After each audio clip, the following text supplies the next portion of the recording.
तो दोस्तों आइए आज हमेशा के लिए कंसिस्टेंसी वाला प्रॉब्लम आपका सॉल्व कर देते हैं। अगर आपको इंटरेस्ट हो तो वीडियो पूरा सुनिएगा और अपने उन दोस्तों के साथ, भाइयों के साथ, बहनों के साथ शेयर भी करिएगा जो ये प्रॉब्लम को फेस करते हैं।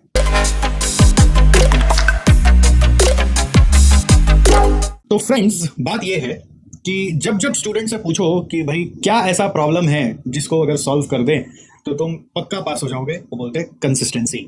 बच्चे फेल होने के बाद जब उनसे पूछा जाता है कि क्या ऐसा रीजन था जिसके कारण तुम फेल हो गए, तो बोलते हैं कंसिस्टेंसी। अगर किसी जॉब में काम करने वाले से पूछा जाए कि ऐसा क्या तुम्हारा प्रॉब्लम है जिसको सॉल्व कर दिया जाए तो तुम अपने जॉब प्रोफाइल में मल्टीपल टाइम्स ग्रोथ कर जाओगे, तो वो कहता है कंसिस्टेंसी। और ऐसा क्या प्रॉब्लम है जो कोई बिजनेस के मालिकों से पूछा जाए जो ग्रो नहीं कर पा रहा है, तो वो भी कहेगा कि यार टीम कंसिस्टेंटली काम नहीं कर पा रही या मैं कंसिस्टेंटली उनसे काम करवा नहीं पा रहा। अगर पेरेंट्स से पूछ लिया जाए कि ऐसा क्या है जिससे आपके बच्चे आपके हिसाब से सुधरे हुए होंगे, तो वो कहेंगे कि हमारे बच्चे में गुण सारे हैं, बस कंसिस्टेंट नहीं है। तो प्रॉब्लम क्या है इस कंसिस्टेंसी का, ये कंसिस्टेंसी आया कैसे और इसको अचीव कैसे कर सकते हैं, आज हम लोग खुल के इस पे थोड़ा सा और डिटेल में बात करेंगे।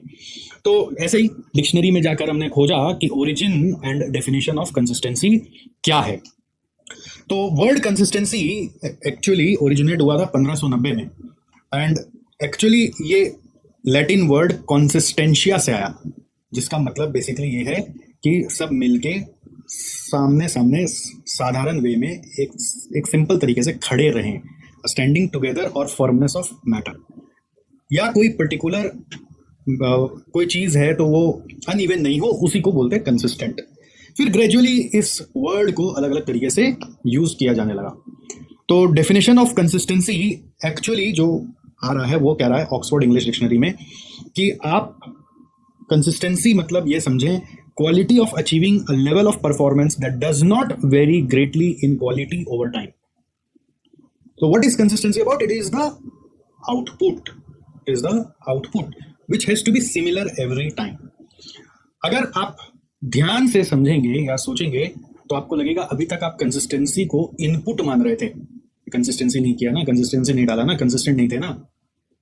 Actually consistency is not the input, it is the output. What it defines? It is something that does not vary greatly in quality over time. It could also mean the way in which a substance holds together thickness or viscosity, which is related to कोई चीज है, मान लीजिए कोई लोहा का चीज है, उबड़ खाबड़ है तो इनकंसिस्टेंट है, अनइवन है, और वो एकदम स्मूथ है तो कंसिस्टेंट है, इवन है। तो वो नॉन लिविंग थिंग के लिए, बट इंसानों के लिए क्या बोला जाएगा, वो परफॉर्मेंस जिसका आउटपुट हर बार क्वालिटी में सेम है। समझ में आया? तो एक्चुअली ये कंसिस्टेंट आउटपुट आता कहाँ से है? पता ना, हम लोग हमेशा सिम्टम पे काम कर रहे होते हैं, हम लोग कभी भी कॉज पे काम ही नहीं कर रहे होते हैं, असली प्रॉब्लम देखने नहीं जाते हैं, है ना। जैसे बुखार हुआ, ओ पैरासिटामोल ले लो, ओ पट्टी लगा लो, तो ये क्या है, ये सिम्टम का इलाज है। बट बुखार हुआ क्यों, अंदर में कौन सा वायरस गया, उसका क्या इलाज हो सकता है? तो वो वायरस का जब ट्रीटमेंट होगा, वो इन्फेक्शन का जब ट्रीटमेंट होगा, तो कॉज पे काम हुआ, करेक्ट। तो इसी तरह से कंसिस्टेंसी नहीं होना is a symptom, it is not the cause. What is the cause?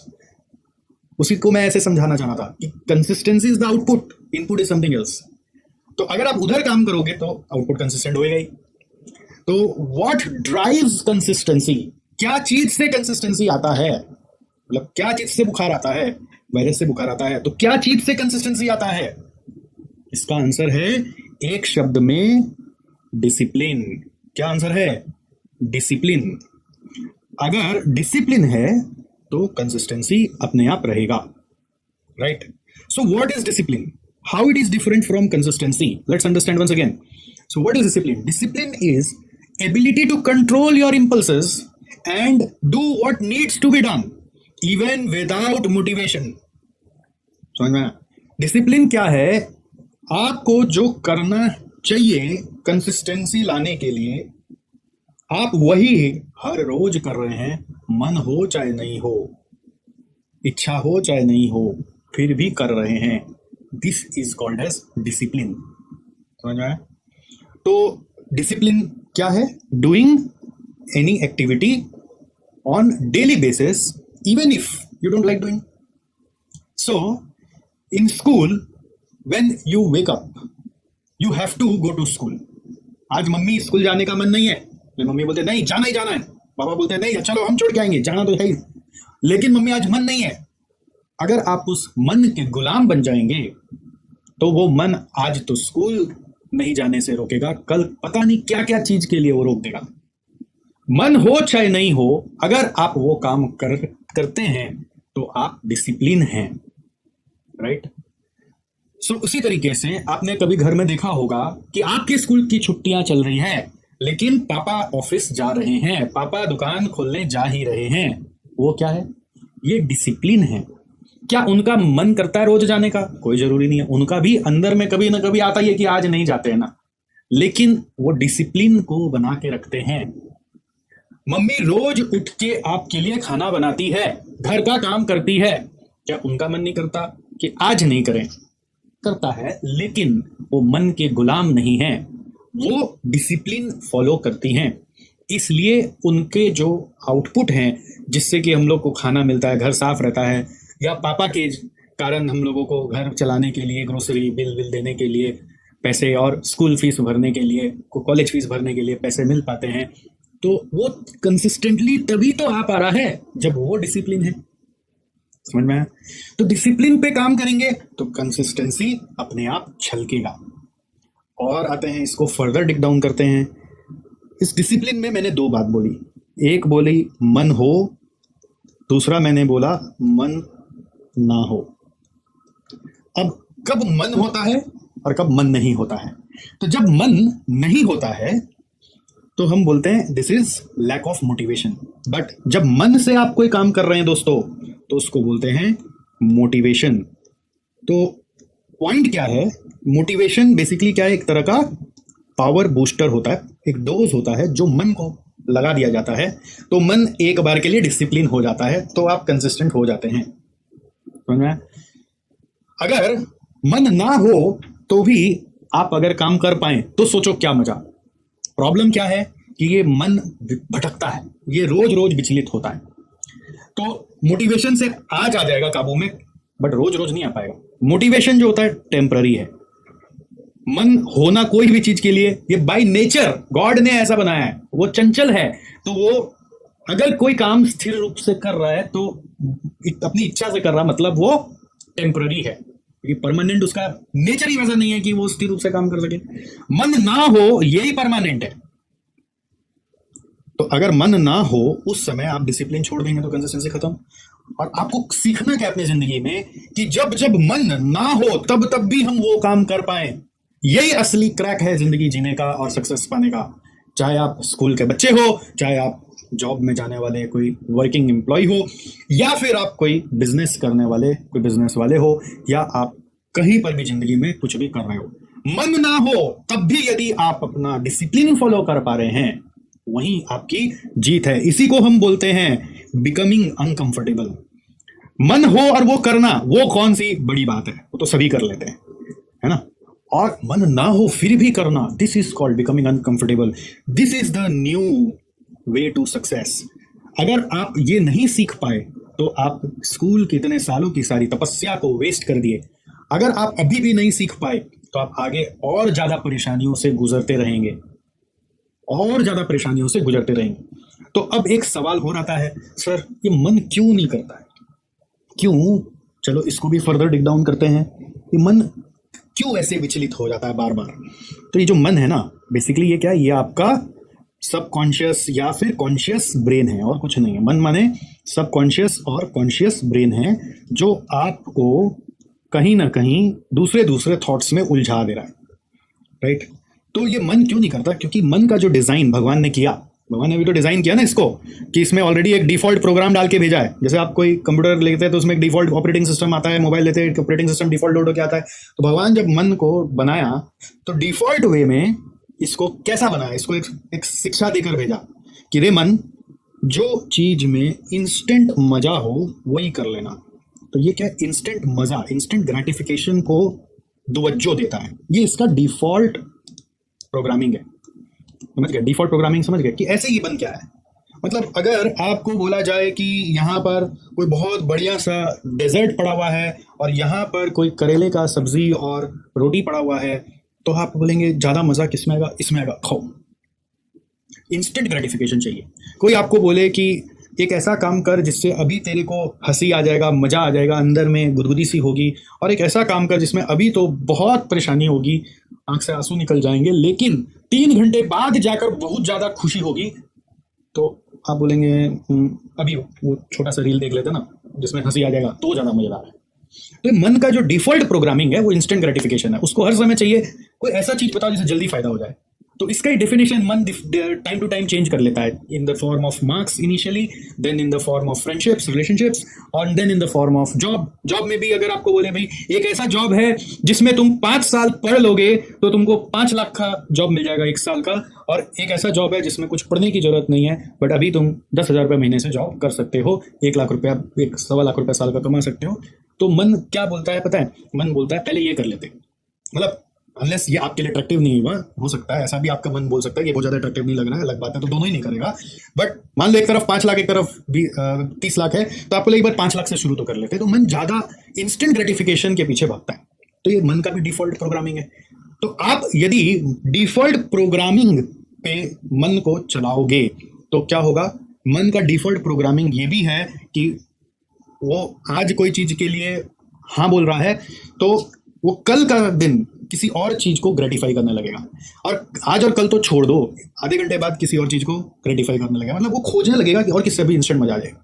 चाहे आप पढ़ाई कर रहे हो तो आप सोचने लगो कि थोड़ी देर में कोई मैसेज आ गया तो उसमें मजा आएगा, थोड़ी देर में कोई इंस्टाग्राम आ गया तो उसमें मजा आएगा, एक रील के बाद दूसरा रील आ रहा उसमें मजा आएगा।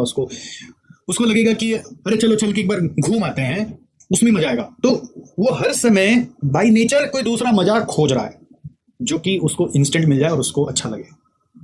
अगर आप उसके हिसाब से चलोगे तो वो आपको इस पृथ्वी का चक्कर कटा देगा, छका देगा आपको, और कभी भी आपको वो हासिल नहीं करने देगा जो कि आप करना चाहते हो।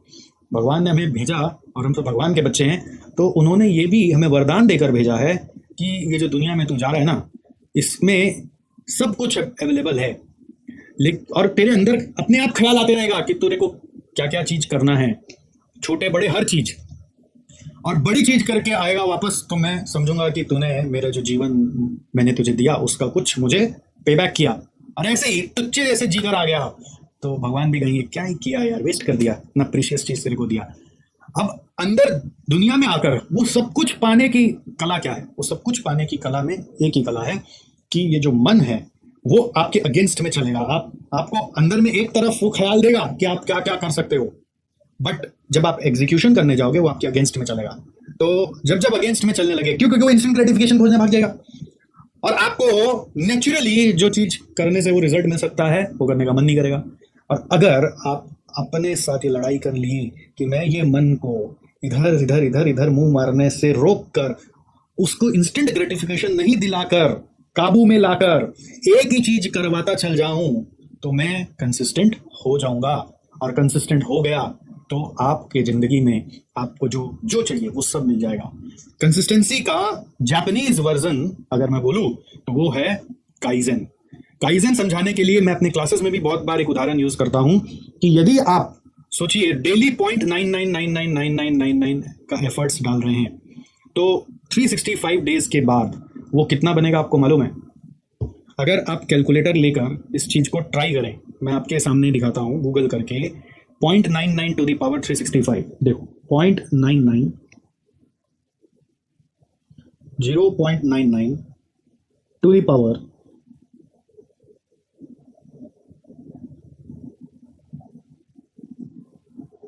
365, तो ये कितना आता है? It is 0.02। और ये यदि आप चेंज कर दें 0.99 की जगह जस्ट आप 1.01 कर दें टू द पावर 365, तो हाउ इट विल बिकम 0.02 की जगह वो कितना हो जाएगा? Can you guess? 0.02 की जगह it becomes 37.78। My God, that is the power of kaizen. Kaizen means आप जो भी कर रहे थे बस थोड़ा सा एक्स्ट्रा करने का हर दिन कोशिश करिए। That's it. जो कर रहे थे उसका थोड़ा सा और एक्स्ट्रा और बेहतर। मतलब खाली कंसिस्टेंट रहोगे तो वो तो जरूरी है ही, है ना, बट कंसिस्टेंसी के अलावा थोड़ा सा अगर जेन यानी इंप्रूवमेंट भी ले आओगे, जो पिछले दिन क्या उसमें थोड़ा सा और ज्यादा, थोड़ा सा और बेटर, थोड़ा सा और बेटर, ज्यादा मतलब क्वांटिटी नहीं, क्वालिटी वाइज भी थोड़ा सा और बेटर, थोड़ा सा और बेटर, और ज्यादा नहीं, सिर्फ 1% बेटर, 1% बेटर, अगर आप ऐसा कर लोगे तो the impact is magnificent impact. That is the magic of little bit of improvement with consistency. तो ये क्या है, कंसिस्टेंसी विथ इंप्रूवमेंट की बात है, राइट? अगर थोड़ा सा माइनर इंप्रूवमेंट भी लाते रहेंगे तो it will bring magnificent results. So this is what I wanted to convey to you in the name of the solution to your problem of consistency. So I hope you get some ideas to resolve this problem. So where you have to work, in summary, you have to work on your man. By default, it is going to search instant gratification, but please avoid those and focus on things that are required to be done, even if you don't want to do, even if your man doesn't want to do. If you keep on doing that, what will happen? You'll get consistency. And on top of that, if you add some improvement every day, the output that you are expecting from yourself will magnify like anything. That is how the life goes on. I hope you enjoyed watching, and please let me know your observation, your learnings from this in the comment box. Thank you so much. Take care.